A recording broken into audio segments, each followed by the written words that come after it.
সাবেক প্রধানমন্ত্রী ও BNP chairperson Begum Khaleda জিয়ার সবচেয়ে বড় গুণ ছিল তার দেশপ্রেম ও আপোষহীন নেতৃত্ব। একজন রাজনীতিবিদ হিসেবে এই আদর্শ সকলের অনুসরণযোগ্য বলেছেন ঢাকা ৬ আসনে বিএনপি মনোনীত প্রার্থী ইঞ্জিনিয়ার ইশরাক হোসেন। শনিবার রাজধানীর তাঁতীবাজারে জামিয়া ইসলামিয়া মাদ্রাসায় কোতোয়ালি থানা বিএনপির আয়োজনে বেগম খালেদা জিয়ার রুহের মাগফিরাত কামনায় দোয়া মাহফিলে অংশ নিয়ে তিনি এসব কথা বলেন।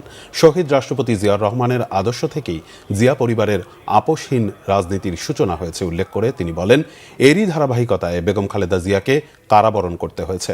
এ সময় ইশরাক হোসেন অভিযোগ করেন, গত ১৭ বছরে আওয়ামী লীগ সরকারের আমলে দেশকে পরিকল্পিতভাবে ভারতের প্রভাবাধীন একটি রাষ্ট্রে পরিণত করা হয়েছিল। প্রতিবেশী রাষ্ট্রগুলোর সঙ্গে সুসম্পর্ক বজায় রাখা জরুরি হলেও দেশের স্বাধীনতা ও সার্বভৌমত্বের প্রশ্নে বিএনপি কখনো আপোষ করবে না বলে জানান তিনি।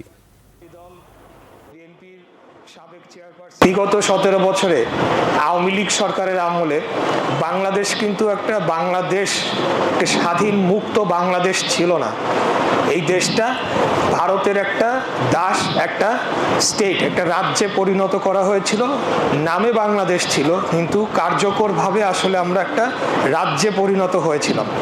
তো সেই বিষয়ে কিন্তু আমাদের নেত্রী কোনোদিন আপোষ করেন না। সেই 111-এর মাধ্যমে এটা আওয়ামী লীগকে ক্ষমতায় বসানো হয়েছিল ২০০৯ সালে, একটা দীর্ঘমেয়াদী চক্রান্ত। তারপরে একে একে কিন্তু বাংলাদেশের বিচার ব্যবস্থা ধ্বংস করে ফেলা হয়, বাংলাদেশের নির্বাচন ব্যবস্থা ধ্বংস করে ফেলা হয় এবং দীর্ঘমেয়াদে বাংলাদেশকে আওয়ামী লীগের অধীনে একটা দাস রাষ্ট্র হিসেবে রেখে দেওয়ারই ছিল পরিকল্পনা।